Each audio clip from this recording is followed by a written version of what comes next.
Hey everyone, Hannah here, and welcome back to my YouTube channel. As you can probably tell, we have already moved and we have gone into a new space.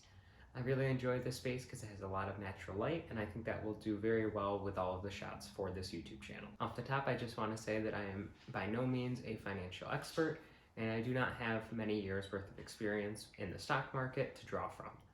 I am just a simple kid who listens to what I hear on different YouTube videos and what I hear different people say online, and kind of take that into account along with my own thoughts and beliefs on what I should invest in personally. I think you should invest in companies that you feel passionate about, and by no means am I saying that you should replicate what I am doing here. Just because it's been working for me doesn't mean it's going to work for me in the future, and it definitely doesn't mean that it'll work for you. That being said, let's get on with the video. I am very happy with our ability to weather the storm of moving into this new apartment, and I'm extremely happy with the totals that I have gotten to this month. So starting off with our Robinhood account, the total for our Robinhood account has grown to $5,101.88. I'm going to be going over all of the holdings that I purchased within Robinhood within the last month. In terms of stocks this month, I definitely wanted to diversify our portfolio a little bit and hit a little bit into those recovery stocks that may rise a little bit more as vaccine distribution continues to rise across the United States. So this month I purchased 1 share of American Express, trying to get a little more exposure into the financial sector. I also purchased 0.4 shares of Boeing, hoping that flight travel will get back to normal once the vaccine has been distributed effectively. Next, I bought 3 shares of American Airlines, trying to do the same thing there, a little bit of exposure into the airplane industry. I don't think will hurt in the long run. Next, we actually have a sell here. This is Lemonade. I sold that for $72.85. Now, obviously, I regret this decision since Lemonade has rose to even higher heights since I have sold it. Hopefully that's a lesson I can take and learn from in the future, but it seems to be that I keep making these same mistakes. Once I hit around 30% return on a stock, I tend to think, oh my gosh, I gotta get out of this before it drops. But lately that hasn't been the case, so hopefully I will be able to hold on a little bit longer and keep these stocks that raise up so much, so that way I can get the further gains that they have in the future. Next, we have my first and probably only day trade to ever happen. Day trades are not something I want to get into long term and do consistently, because I do not believe there are many people who can predict the stock market well enough in order to consistently make good money on day trades. However, in this particular one, I did happen to make a little bit of money and get out at the exact right time. I bought 100 shares of Rolls-Royce for $2 a share, and then later that day, I sold those same 100 shares of Rolls-Royce for $2.34 a share. This meant a profit of $34 when it was all said and done. Again, not something I want to do every single day, but it's nice that it happened to work out well for me this time. Next, we have NIO, and I purchased 0.6 shares of NIO in order to bring me up to 1 full share in the company. NIO isn't a company I personally believe super strongly in, but I do think they have some good fundamentals at its core, and so I decided to bring myself up to 1 share, and that has worked out pretty well for me. I don't think I'm going to be adding to this that often, maybe buying another share down the road if it continues to have the consistency and the capital gains that it has had in the past few months. Next, I bought 0.03 shares of Amazon, which is about $100 worth of Amazon. This is something I try to do consistently about once a month or so, buy $100 into Amazon, as I am trying to eventually get up to the point where I have 1 full share of Amazon, as I believe they're not going anywhere anytime soon. Next, we have Purple Innovation. I bought 2 shares of Purple Innovation, trying to get a little bit of exposure into the portable mattress market, and I believe that the ability to ship mattresses across the country is something that it was originally pretty unique to their company, and even though there have been many competitors that have come up since then, I do think that they are still one of the strongest players in that space. Next, we have 3 different purchases of Realty Income at a few different prices. This allowed me to get up just over 1 share of Realty Income by the end of the month, and honestly, I'm pretty happy with paying any price for Realty Income under about $65 a share. I do think that those monthly dividends that come from Realty Income are just too good to beat, and I enjoy being able to add just a little bit more into my portfolio every single month thanks to those shares. Next, we have a complete FOMO stock on my part, and that is Palantir. I decided to only put about $23 in and bought 0.79 shares of Palantir. I decided not to put in any more than that because I truly did not understand this stock at all, and it was just something I saw on a Reddit thread, and I thought that it looked good, and I had seen how it had grown so much over the coming days, and so I decided to put that money into there. Since then, it hasn't done so well, but I'm just going to leave it in there and ride it out and see where it is in a couple years. Next, we have another sell, and that is AMC for $2.56. This was actually a free stock I got for referring my roommate to Robinhood, and so obviously, since it was AMC, I decided to sell it as soon as I could. I wasn't hoping for another Hertz run up on AMC, and I just wanted to get out of there and take my 250 as quick as I could. Next up is Hillenbrand, and I bought another quarter share of Hillenbrand this month. It's another stock that I like to consistently buy into since it has done so well for me since I originally purchased it a few months back. With the last couple dollars of buying power in my Robinhood account, I decided to put that into Nerd, that esports ETF that I love so much. That's another one that I like to continually invest in every single month, as most people do with ETFs. I am so unbelievably happy that our Robinhood account has grown to $5,000 already. This is an account that I like to play with my money a little bit more, and so I think that has contributed to some of the insane gains that I have gotten from it. But at the end of the day, I do still try to keep those core principles of investing in companies that you truly believe in and want to hold in long term. Next, we are moving on to the M1 Finance Roth IRA. For the M1 Finance Roth IRA, we added $85 this month, and with capital gains, the account grew to $2,099.20. Again, I haven't changed my withholdings on that account at all because I truly believe that the way I have it set up now is something I want to continually do long term. Next, moving on to our Webull accounts. Finally, the free stocks from Sage's Webull account and my Webull account have cleared, and so now I can add those into the totals of our Webull accounts. My personal account has grown to $133.31, while Sage's personal account has grown to $137.82. Next, moving on to my second job's 401k. Unfortunately, their website has been down for the past week, and so I didn't want to delay anymore in getting this video out, so I'm just going to be using the same total that I used in last month's, and that is $1,721.20. And lastly, my first job's 401k, which has grown to $1,408.97. This brings the total of all of our investment accounts up to a whopping $10,602.41.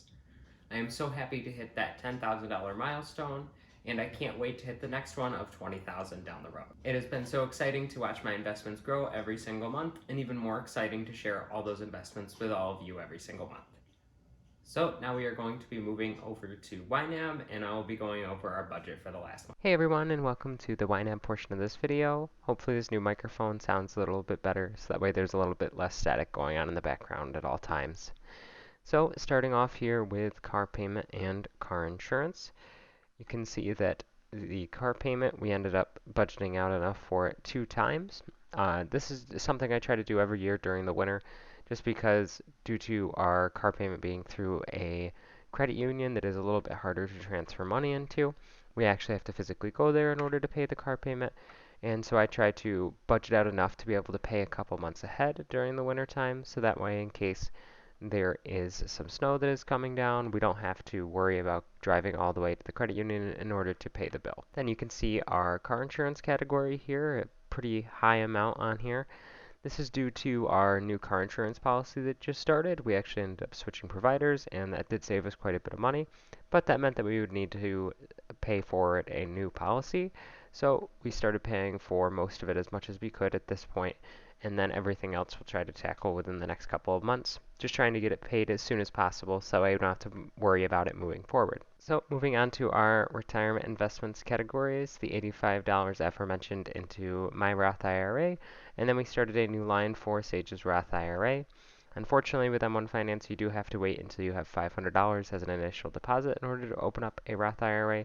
So what will probably happen is we will be starting this category when we get our taxes back, but we have been throwing a little bit in within the last few days, trying to fund that a little bit more so that way it'll be a little bit easier to get to that $500 mark. Then we have a new category, crypto investments. This is something that I've just done in the last week, so we're not going to mention that here, but stay tuned for next month to learn about what I've been doing with that. Next, in the house investment category, there is that Webull $100 that we did to allow Sage to be able to open up her Webull account so she could get the 4 free stocks, and a couple $100 into Robinhood towards the house investment. So moving on to the wedding category, we managed to put $70 into there, which definitely feels good because we're trying to get that built up as quick as possible so that way we don't have to worry about it throughout the year. And looking at our housing expenses, typical rent went through, we had prepped all of January rent beforehand, so that was all we needed to budget out for this month. Then the electricity and everything, starting to build that up so that way no matter what that first bill is, we are definitely prepared for it. And then some miscellaneous moving costs and things which came out for various things around the house, like trash cans, things like that. Then moving into our true expenses, we've got taxes. So we started budgeting out for that since I file my taxes through H&R Block just to make life a little bit easier with all the different investments and different jobs that I have and things like that. It's just a lot easier to just hand the paperwork over to somebody else and just say yes or no. So it's kind of like a luxury thing for me. It's kind of like a spa day rather than having to do the taxes on my own. Then we budgeted out an extra month of the phone bill to allow us to be a little bit ahead on that. Almost double what our internet payment is due to us having to pay the last payment over at Sage's mom's house and then the new payment for the internet over here. We spent $283 on groceries, which is about what to be expected considering we're bulking up on some things for around the house that we needed now. A few dollars on hair dye, and then gifts, we ended up putting $400 more into that, and we spent $546 over December, which I'm pretty happy with. It's a little bit outside of what our original budget was, but that's typically what ends up happening for me is I will set a budget for Christmas and the holidays, and then inevitably a few days beforehand, I'll just want to get a few things extra, and then that kind of balloons the budget to a lot higher. So hopefully we prepare a little bit better for it this year, so that way we don't have to worry about budgeting out that much come December next year. Then we move down onto auto maintenance. Nice amount in gas there. I think that was mostly due to going places to go pick up curbside gifts and things like that. Then moving into car wash. This is definitely something that's going to be around this value here, around 30 bucks a month, since it is the winter, and in order to get the salt off the car, so that way it prevents a little bit more rust from happening on the car. Then on the health category, we have therapy, which we budgeted out 164 for, and I believe that this will start going a little bit lower now that my new insurance has kicked in for my therapy appointments. It does make my therapy appointments essentially free with the insurance plan that I have through my employer.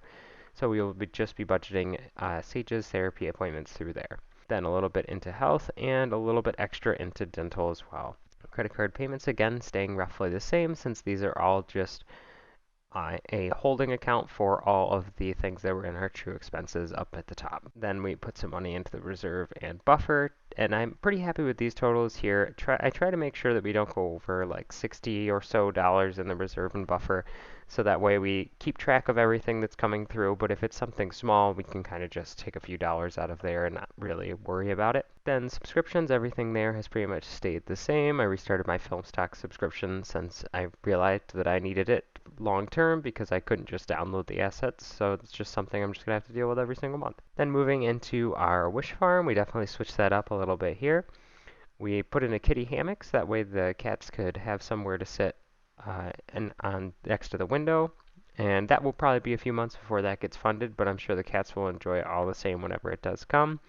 And I wanted to get a new tripod for these videos so that way it'd be a little bit easier to set it up rather than having to stack a bunch of totes and things in order to make it fit from the exact angle that I wanted in order to record the video. Then moving into the But I Want It category, actually at $840 for the But I Want It category, a few dollars into energy drinks, $185 into eating out, which I am super happy with because if we go back and look through the last couple months, eating out in November was $226, and eating out in October was $273. So I'm very happy with the amount of money that keeps decreasing in our eating out budget. It shows that we are thinking a little bit more forward about what we actually want. And actually, steadily, our But I Want It category itself is going down, so that's always nice. So then moving on to the rest of But I Want It. Some money went into Pokemon Go and also a game that I've been playing on my phone a little bit recently, so that's where some of that came from. A little bit into fiber arts, which is nice because a lot of that is going to be used for gifts for either me from Sage or to other people in our family for next year, so that's nice. Then $245 into the beer category. Let's just see where that exactly came from. So $245 into the beer category. We will definitely check that out once we get into the report section of this video to see exactly where that came from. And $184 into vape stuff. I stocked up quite a bit with both the Black Friday sale and then some sales that happened over the holidays. So that way I'm stocked up for a good long while. Few miscellaneous dollars into gaming, and then we put $160 into furniture since we are purchasing a new couch for the new apartment, and so we wanted to get that at least partially funded moving forward. Alright, so now we're going to be moving over to the report section of this video, and we can see here for December to December, everything looks about the same as last month. Let's actually check out comparatively to last month here and see how much has changed. So this is November's graph. So very different graph in November versus December, but that's being as to be expected since we did move into the new apartment and there were a bunch of things that we needed for that. So looking right ahead, housing expenses obviously number one here because of the initial security deposit and first month's rent and all things like that. Then our true expenses were so high, and I believe that is mostly due to, that is mostly due to the gift category, which again to be expected around the holidays. And then, but I want it at 671. Vape stuff, beer, eating out, yeah, all those kind of things. So that makes total sense. And then some like extra stuff that is left over. So all in all, pretty happy with how this month went, and I think that we are making some good progress. Definitely the thing that I am most proud of is where we are at with our eating out category for this month. I'm very happy to see that the eating out category has gone down so much, and even though we spent a little bit more in the but I want it category, I don't think that those are things that we're going to be consistently buying long term, but reducing our eating out category creates a good habit for us for the future. So there we have it, our January finance update. If you enjoyed this video, make sure to give it a like as it really helps my channel grow and spread it to more people. If you enjoyed this video a ton and wanted to share it with more people, go ahead and share it on your social media pages as that would do a lot to help further the channel as well. And lastly, if you enjoy watching these videos come up in your YouTube subscription box, then go ahead and hit that subscribe button in order to see my videos every single time they are uploaded. Thank you so much for watching and take care.